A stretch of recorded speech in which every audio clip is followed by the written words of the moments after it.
Rudy once said to me, he said, "You know, Bruce, you're never going to have your fantasy." And it was like a stake through the heart. And I said, well, then Rudy, what will I have? And he looked at me very directly and he said, "Your reality."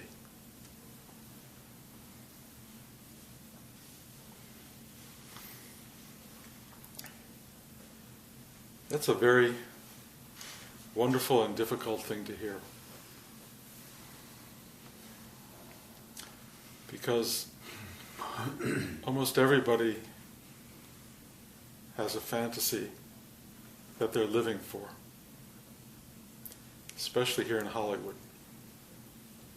I would say a very large percentage of people who come to this class are living here because they're pursuing a fantasy. You can call it a dream. A lot of people call it a dream. And what everybody wants in life is fulfillment of that dream. And that dream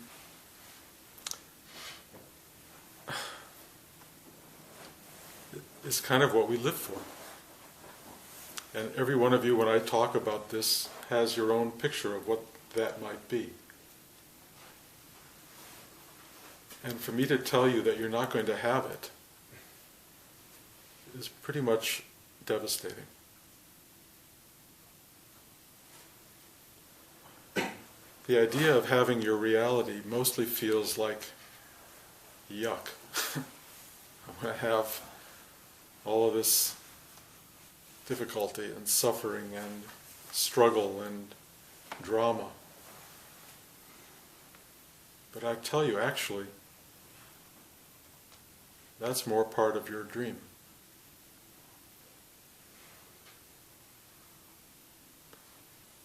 The reality is sort of none of the above.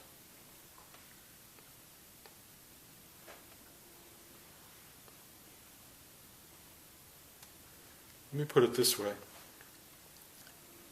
I describe it as the fantasy is going to Tahiti. The reality is there are mosquitoes there. And scorpions. And a lot of other things. Reality is what is. Fantasy is your mind's projection of what it could be if reality didn't intercede.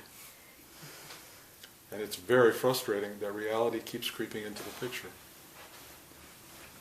The reality that you think is reality. Meaning not getting what you want. Not getting your fantasy.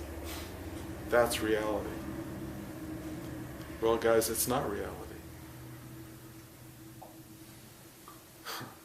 What you want more deeply than anything and don't even realize it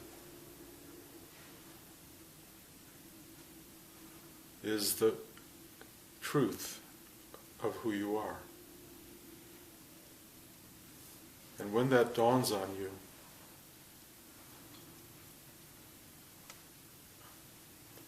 it's beyond fantasy. It's so much better than you could imagine, so much better than you could fantasize, so much more wonderful, so much more absolute and complete. It's hard to truly imagine that this can be. But as you've heard me now talk about for any number of weeks, the only problem with getting your reality is that you're not there. Meaning, you can't own it. It owns you. It is you. But it's not the you that you think. You can't walk away with it. You can't patent it. You can't own it. It just is. It just is. And it is everything you have ever wanted, minus you. Now when I say minus you, I don't mean there's not somebody, something there to be it. It's the thing that's always been there from day one. The thing that has always been there, which is this presence, these eyes, these ears, this knowing. From the moment you gained consciousness, this was born in you. It was even there before you gained consciousness, before you became aware of yourself as a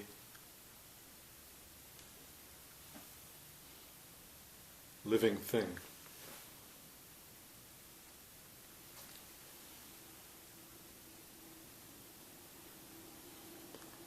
This thing that arises and announces itself as you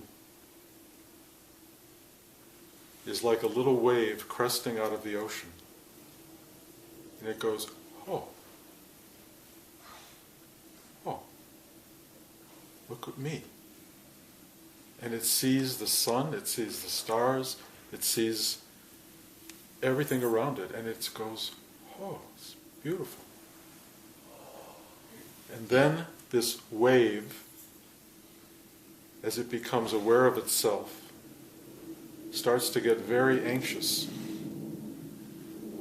that it senses its limited duration. It's only going to be out there for a while. And it conceives of this idea that when it subsides back into the ocean, it will die. It will be lost forever. This wave will cease to exist. And then suffering comes in. How is that possible? How could I not be? How could I not be here to love this sky, this sun, this moon, these stars, this air, this sense of existence? How could I ever not have that? And then it really starts to diminish. The wave starts to fall apart. And there you are in a state of unbearable suffering. You're diminishing, you're dying. And it seems cataclysmic. But then the wave subsides back into itself, and it realizes as it does so that it was never separate from the ocean, ever. That it simply rose out, touched existence, came back, and realized it was existence itself. This is the human journey. Then there's this thing called spirituality, where this thing rises out, and in the middle of its confusion about what it is and where it is and why it's going to die and why it's going to suffer, other waves emerge and tell it, because they've done this many times, don't worry, it's no big deal. It's no big deal that you're going to die. You never were this separate wave. You've always been the ocean. And this little wave, if it's lucky, hears that. It just hears that. And it looks inside, it looks around, and it gets a taste of that. It may even begin to believe it. If it's truly blessed, the ocean will rise up inside it and say, I am. I am. And you will look back and know that I am that. You will look back and know that is what you are. And your wave is still cresting, you're still up there, you're still separate in some level from the rest of existence, and yet You are connected to, one with, the ocean, and you know it. The difference between waves that don't know it and waves that do know it is not very much. There are still waves. They're still cresting. But the one that knows it, the ones that know it, have that sense of assurance of the vastness of their being, the infinite nature of their being, that that's what they are. And it changes how they live their life. It just changes the complexion of their life. It's not going around going, oh God, I'm going to die, oh, what's happening? I'm foaming away, things are happening, I don't understand it, there's a bigger wave over there, I'm such a small wave. It's not doing that. It's just going, oh. It's a different ride. It's just a different ride. And the way you achieve that ride is to begin a search. And the search happens when in the midst of that discomfort, you say there's got to be more than this. And there is more than this. The more is that you're everything. That's the more than this. But a lot of waves will come to you and they'll say, well, I figured it's this way. If you believe in this and you believe in that, then that's going to be this and this will be that, and you're going to be happy. And you go, okay, well, I'll try to believe in this and that. And there you are, moving around, foaming all over the place, trying to believe in this and believe in that. And it doesn't work. And someone will tell you, if you stop thinking about this, if you don't think at all, everything will be fine. You'll find out who you really are. And so how do I stop thinking? I'm trying to stop thinking. I don't know what I'm doing. And you go through this unbelievable, chaotic search. And finally, it just gets exhausting. It just gets totally exhausting. And you go, I can't listen to anybody else anymore. I'm tired of this. I don't want to meditate anymore. I don't want to do anything. I don't get it. I'm completely lost. What do I do? And you stop. You stop this whole thing. And what happens when you stop?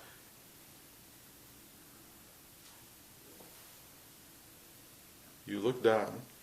You feel this connection. And this connection is there. It feels you. And there is non-duality. There's oneness. There's just you. Your seeking is over. It's finished. You still have a ride to go on. You're going to fall apart. You're going to disintegrate completely. But there's no fear of that. Because what are you disintegrating into? Just basically to you. It may hurt. For a wave it doesn't hurt so much, but for people it hurts. Disintegrating is not easy. None of us like it very much. But you learn to deal with it with a kind of grace because you understand this is process. This is how it works. I emerge, I touch this extraordinary existence, and I get to look at it, feel it, smell it, eat it, be of it, and then it returns to itself. But it's not you losing it, it's just the self being reabsorbed into itself. It is beautiful all around. The whole thing is beautiful. Nothing about it is not beautiful. You may not like the craziness of being the wave at times, but boy, do you like being the wave. You like it. You love the fact that you emerge from nothingness into this and then return.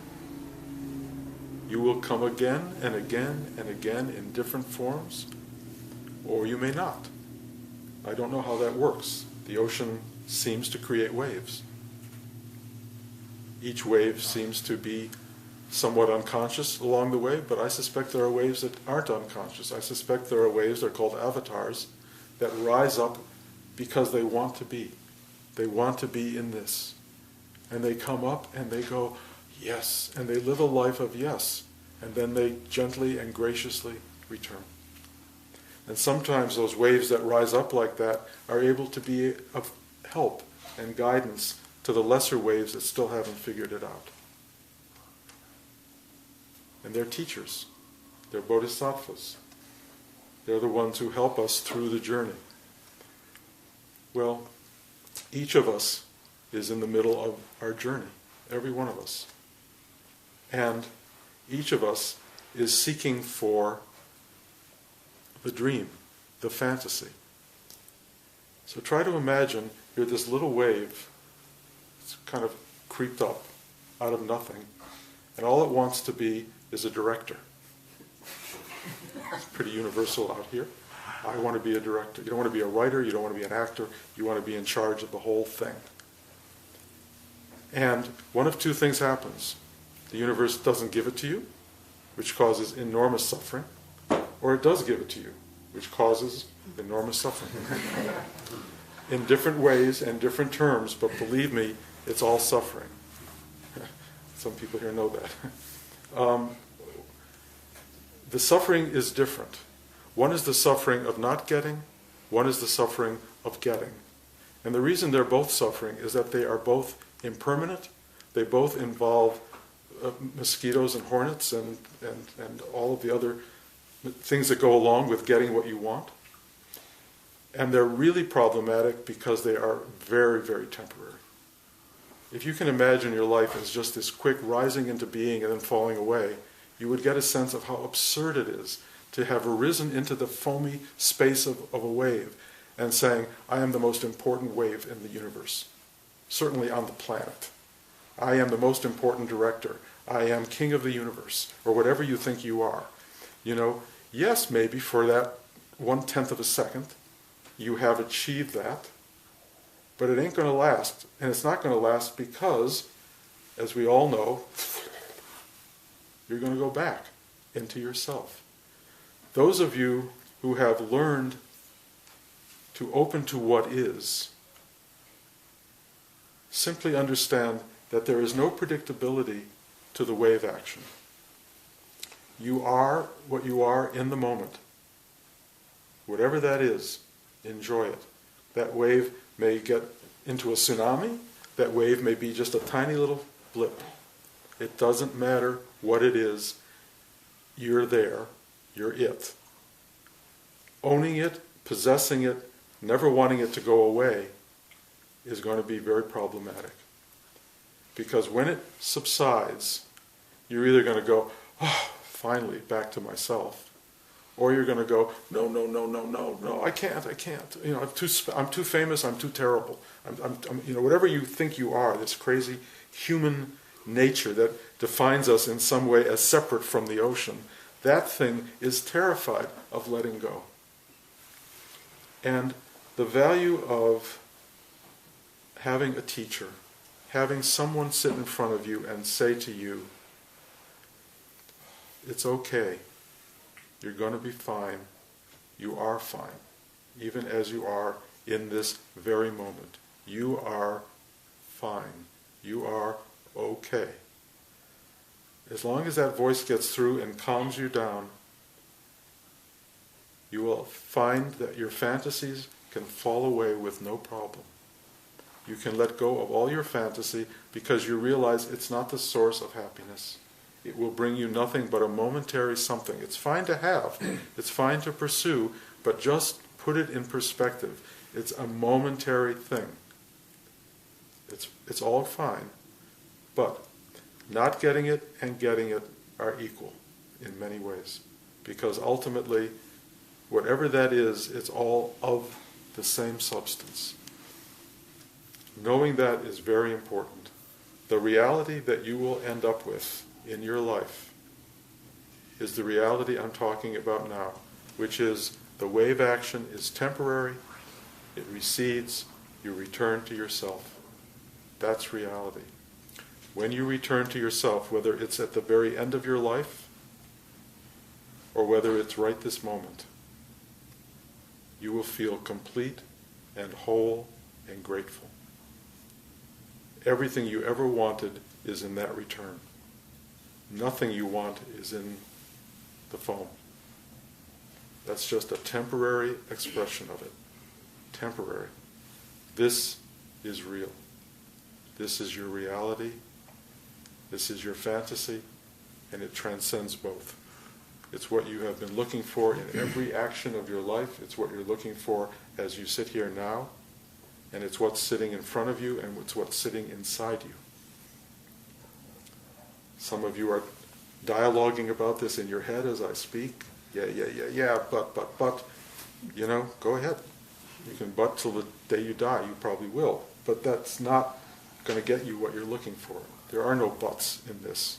It's just, this is what it is. And either you're connected to that and remembering it and realizing it, or you're not. If you're not, it hurts.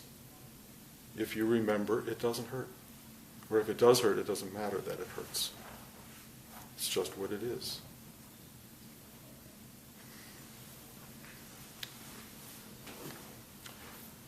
For what it's worth, death, unconscious death, the return to the self without awareness, is its own journey. And it's a journey that can be called heaven if you go, I'm returning to myself. Or it's called hell, meaning, no, don't do this, oh God, I'm foaming, that's hell. And that's a journey. And believe me, it's a journey for many people who don't awaken before the time comes. Many people awaken as they die, many people awaken on their deathbed. The benefit of what each of you has sitting here right now and listening to this is that it can happen now. Really, there's nothing stopping it from happening now at all. It's completely and absolutely available. Free for the taking. Free for the taking. Why would you not take it? It's a really good question. Why would you not take it? That thing in you that doesn't want to take it, which says, I'm not good enough, I'm not smart enough, I have more things to do in the world. They're valid. Those are all valid things, but they don't mean anything. They don't mean anything. Because all you have to do is go, I am the ocean. You still can go out there and have your job and do your work and make families and do all these things, which are all terrific. They're all terrific stuff to do while you're foaming into the universe. But to do it consciously and to say, oh, what wonder, what amazement, what love.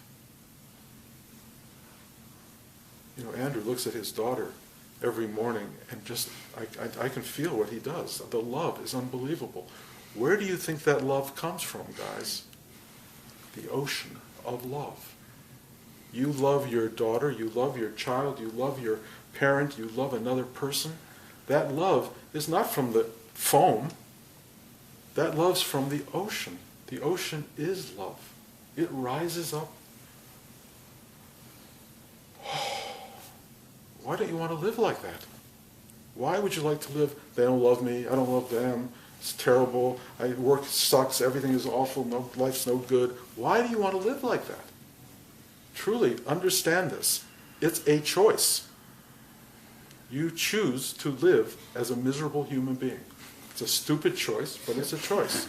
And everybody is doing it. And all you have to do is go, I don't want to do that anymore. I'm done being this unhappy, miserable, unsatisfied person. I didn't sell my screenplay, so I'm worthless. It's no good. Life is terrible.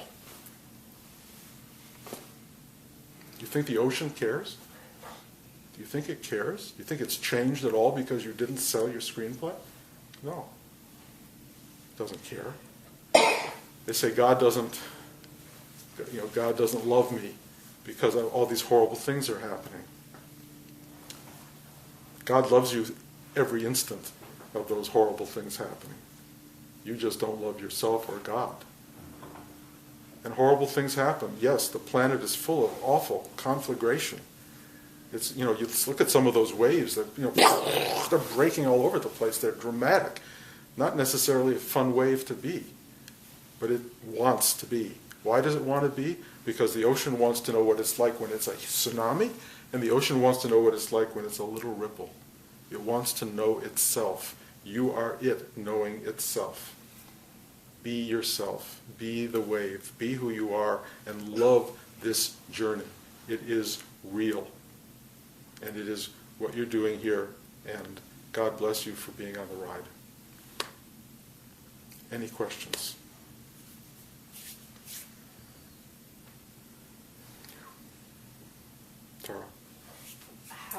impossible to and that I thank you more. I really digested that, and it really, really helped me. But it's very, very difficult to then put it into motion in a daily way.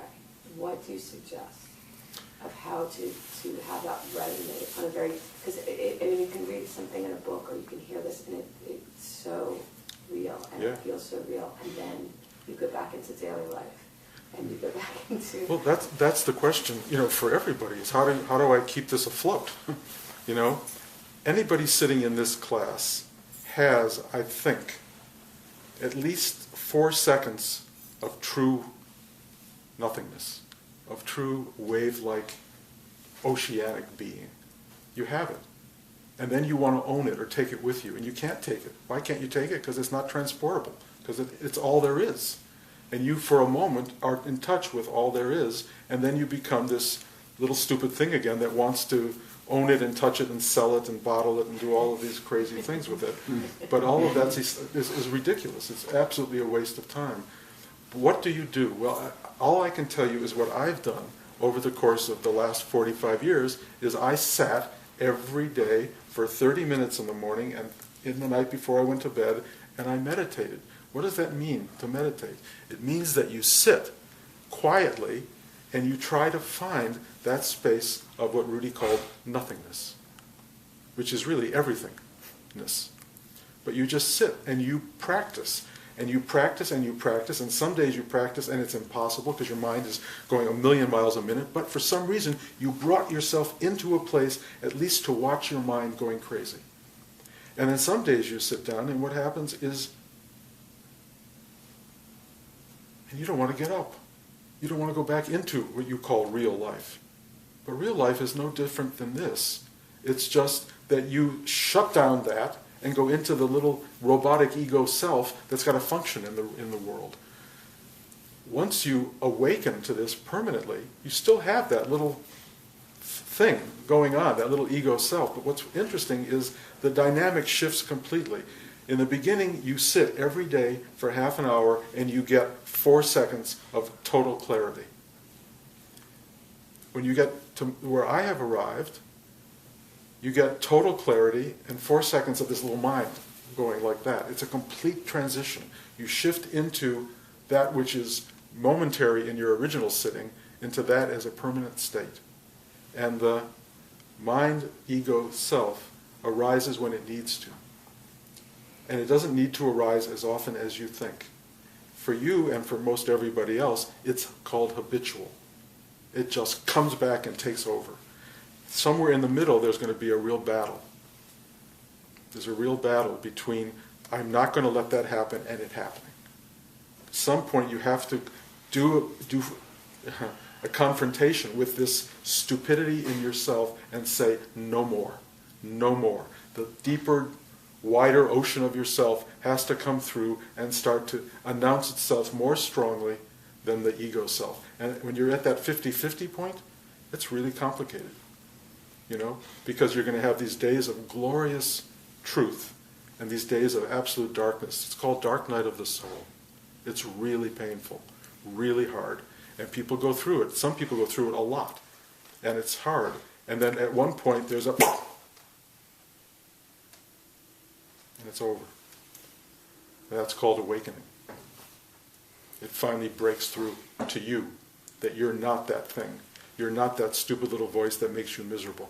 That's a stupid little voice that exists for its own sake, and you are not that. And that stupid little voice just goes, fuck, it's gone, gone.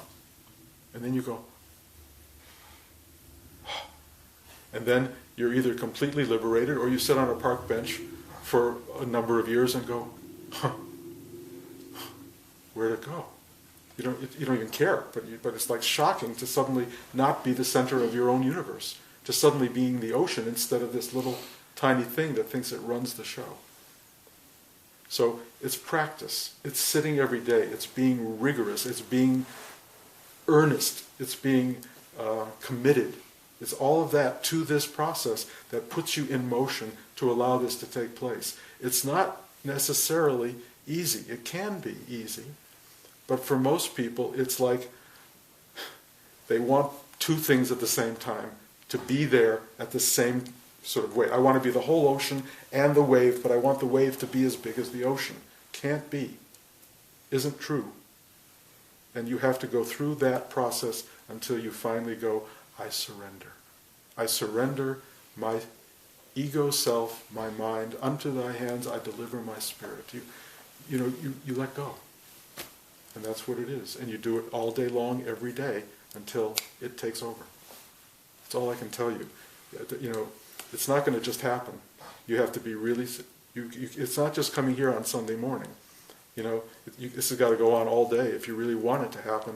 And I can only tell you from where I sit, it's worth happening. Anyone else?